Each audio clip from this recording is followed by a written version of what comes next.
Well, good morning, students. I hope you're having a great morning.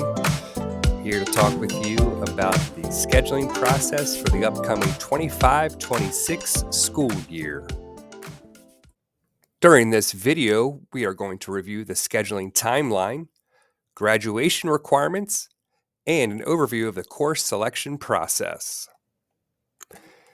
First, we need to review our scheduling timeline. On Wednesday, January 22nd, that is a week from today's advisory, parents are invited to come for a scheduling information night that will be held at 7 o'clock p.m. in the auditorium. This is for all parents of current students grades 9 through 11. On the 27th and 28th, students are invited to participate in an elective advisory fair in which they are able to see the different elective options they're able to take during the upcoming school year. Students, you are we asking each of you to put in your course requests between January 22nd and February 2nd. All these course requests should be put into the PowerSchool portal prior to meeting with your school counselor. It just makes the process work much better. During February, as we've done in years past, English classes will have a schedule as to coming into the media center, and students will then, when that class is in the media center, they will meet with their counselor and review their course selections. Then in March or April, students will be invited to log back into the portal to see their final course verifications. When making selections for the upcoming school year, it is imperative that we keep in mind what the graduation requirements are. And these are the four main areas. The first one is the actual 26 credits, and we're going to go over in a minute how those credits break down. The next is every student has to have a completer program. We will talk to students about that. Essentially, that is a direction that you're heading, whether that's a university completer, whether that's a career completer, or a dual completer. You're satisfying both pathways. All students need to have 75 hours of service learning. 35 of that they do in middle school, and then the other 40 they do in high school. And the state mandated testing. Those also need to be fulfilled, those requirements. As mentioned just a second ago, all students must earn 26 credits in order to be considered for graduation. Now, the 26 credits can't just be in their students' favorite courses. They actually must be in certain specified areas. And this graphic here displays that. All students are going to take English, 4 years of English, 9, 10, 11, and 12. That could look to different flavors. You could have honors, obviously. You could have AP in 11th or 12th grade, AP English Language or an AP English Literature. But bottom line is students are taking English courses all 4 years of high school. They need 3 credits of social studies. That would include U.S. history, U.S. government, and world history. Once again, you could have the AP variety, which would also satisfy the requirement. Students, you're going to take math all 4 years, must include Algebra 1, must include geometry. And then we have a whole host of other courses beyond that. Science, all students are going to take biology plus 2 other laboratory science courses. All students must have 1 credit of physical education. Half of that credit, in other words, 1 semester, is going to be fitness for life, and another half year is going to be another physical education elective. That could be team sports, could be weightlifting, it could be dance. Those are all different offerings that we have in physical education.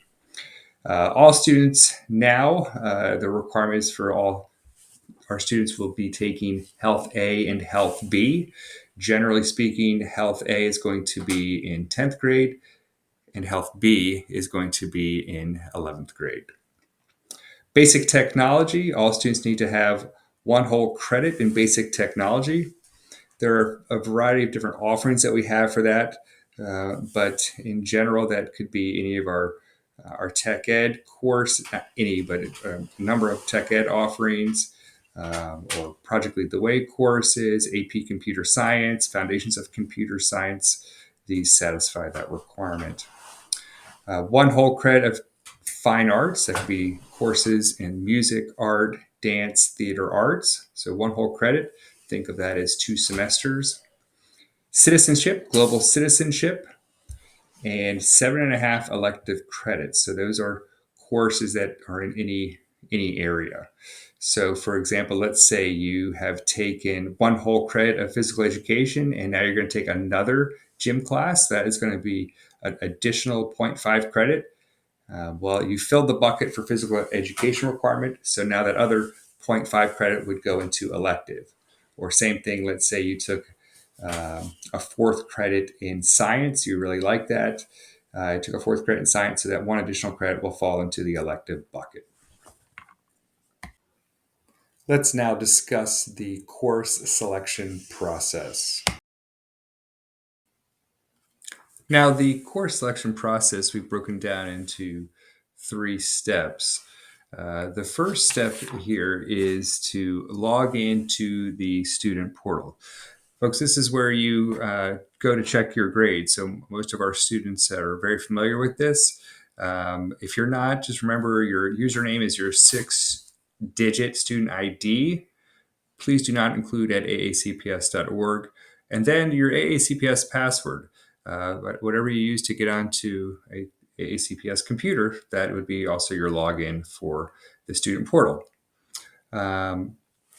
So what you can do at this point, this immediate point, is go in here, obviously check your current grades, make sure they're up to where you'd like them to be. But then also you can look in here to see what your, it's called grade history. And that's very important, as when we just discussed the graduation requirements for credits, you can see in there, hey, do I have the one whole credit in art? Do I have one whole credit in my required gym classes? Okay, so that's a good place to look at this point. The next 2 points here are really going to be relevant January 22nd through February 2nd, when the portal goes live for making course selections. And we'll hit that again later, but we'll just touch on it now. Students, the course selections must be entered into the portal. You are given a worksheet, and that's mostly a tool, but the final selections need to be put into the portal. But you can also notate on the hard copy of the worksheet your alternative electives. The third step here highlighted is actually going in, as mentioned, putting in the course request in the portal from January 22nd until February 2nd. When you go into that portal, you will see the recommendations that your teachers have made for you for the next sequential course for math, English, science, social studies, and world and classical languages. Teachers have spent a good amount of time looking at test scores and making a good educated recommendation for where you should be placed next year. If you have any questions about the course that you are recommended for students, that's a great thing to discuss with the current teacher who made that recommendation. If you feel that you should be recommended for honors, but you weren't, or wondering why you were recommended for honors while you've been in standard, whatever the case may be, have that discussion with your teacher if there's some questions about what they recommended for you. Also, we know that there may be some questions that are generated and you'd like to speak to your school counselor. You certainly are welcome to stop by the counseling office, but do remember that we will be meeting with you personally, one-on-one, during the month of February.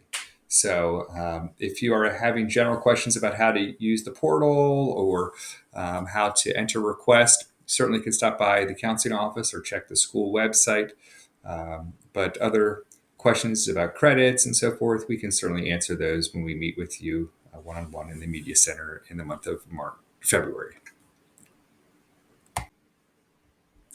And just in case you have forgotten or did not know, this is the listing of our school counselors. The two bottom ones are STEM counselors, Miss Lewis and Miss Canavasi. Miss Canavasi is part-time, does STEM 9, as well as our ELL population. But the other counselors are divided up by alphabet, as noted here, as well as we captured email addresses in case that's a better way for you to communicate with them. Thank you for your attention, students. We'll have more information coming to you next week on the 22nd during Wednesday's advisory.